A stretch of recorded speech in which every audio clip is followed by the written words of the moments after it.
But after that, it was all Dunfermline until half-time, with Scotland striker Stevie Crawford making a real nuisance of himself. He scored in the 2 previous games against Hibs and went mighty close here.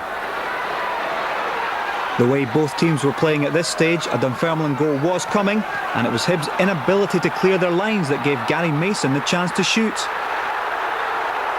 The deflection off Paul Fenwick's boot, leaving Nick Colgan stranded in goal.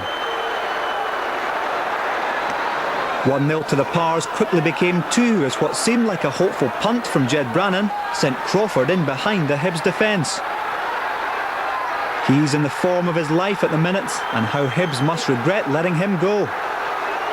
This is goal number 18 of the season.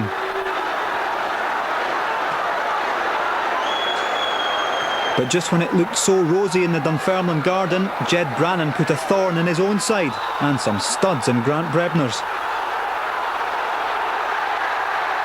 The challenge on Brebner, frankly, a shocker, leaving the ref no alternative but to send him off just before half-time.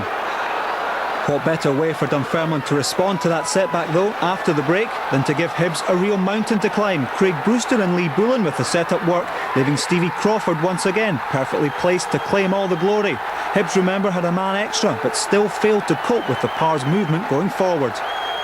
It's a bit late to start playing when you're 3-0 down, but Hibs did dominate proceedings from then on, with Gary O'Connor restoring some much-needed hope with 25 minutes left. He's been in and out with injuries, but has still managed 9 goals so far this season. Dunfermline keeper Derek Stilley was made to earn his win bonus with 2 crucial saves, which kept Hibs at bay. The first kept out Craig James. Substitute Tam McManus then came close from a set piece, before another header resulted in an even better save from Stilley. Craig James this time crossing for sub Freddie Arpignon, but the keeper's reflexes were razor sharp. Once the Hibs hurricane blew itself out, Dunfermline kept good possession, and Barry Nicholson could have made the win even more emphatic. It's a very difficult place to come to, but you know, we hadn't won here I think for 41 years, and we've won twice in 6 months, so undeservedly so. I thought it was another magnificent performance today. We ended up with 10 men, but we still battled away and got a result. Into James, cross comes in, there's a real chance! And Ian Murray opens the scoring.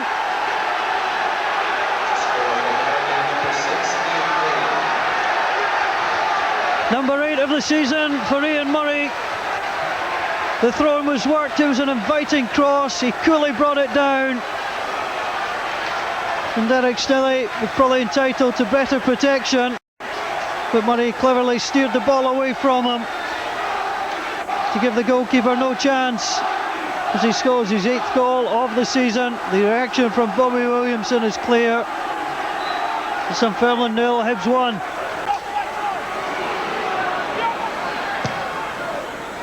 There with the long ball, Crawford looking to make a nuisance of himself. It breaks for Brewster, he actually took it away from Nicholson.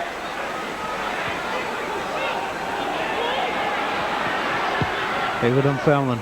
Ball into the box, chance! Barry Nicholson puts Dunfermline level.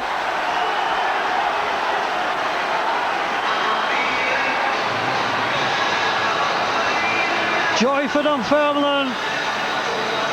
Simple ball into the box. Fenwick didn't go for it, and Nick Colgan had no chance. Just watch the finish.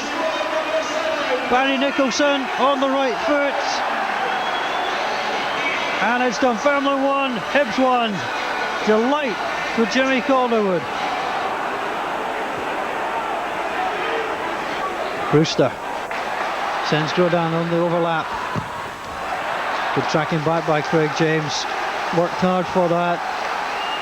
The corner count of the Pars rises to 5 in the second half.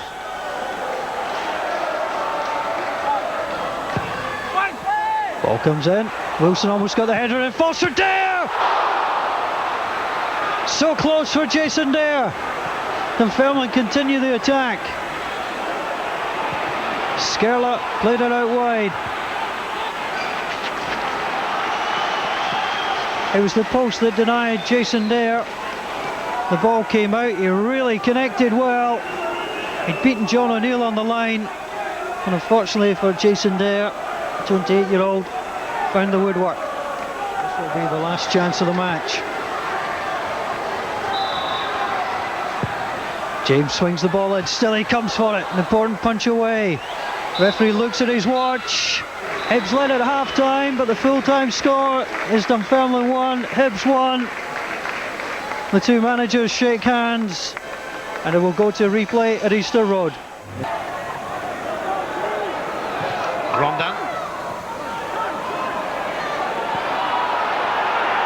Townsley caught in possession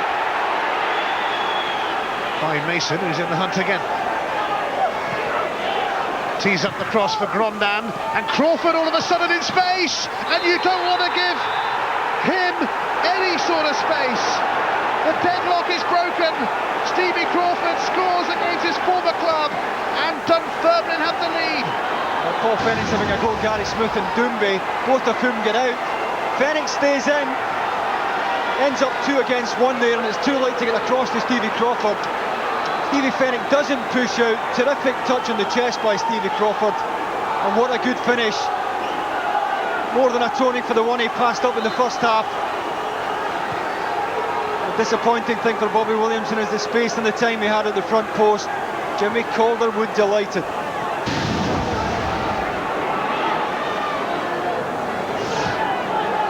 What will the Hibs response be to that? McManus trying to get in. Oh, and it's going to come to Townsley, and somehow it was diverted away by Andreas Skurla. What a chance. Skurla done well to protect his goalkeeper here. It's a dangerous area, still he's totally committed. And Skurla managing to get himself goal side. What a save that is. Dunfermline aren't exactly a team in a hurry at the moment, and you can't blame them for that. Barry Nicholson's centre, away by Gary Smith, back by Gary Mason. Oh, and Noel Hunt's nearly in, and what a chance here for Scott Wilson to score only the second goal of his career, and to surely set up a quarter-final against his former club Rangers. I think we can thank young Noel Hunt for his willingness to go in against Nick Colgan here, Ian. Could have, and I think did, take a sore one as it falls between him and the goalkeeper, prepared to get himself in there. Sat up beautifully for Scott Wilson, and even with what's left of this game, you wouldn't fancy a way back for Hibs now. Good reaction by Hunt to get himself in there. Colgan helpless. It wasn't a bad finish for the centre back. Sat up beautifully for him. Jimmy Calderwood and Dunfermline are seemingly on their way into the last 8 of the Tennant Scottish Cup.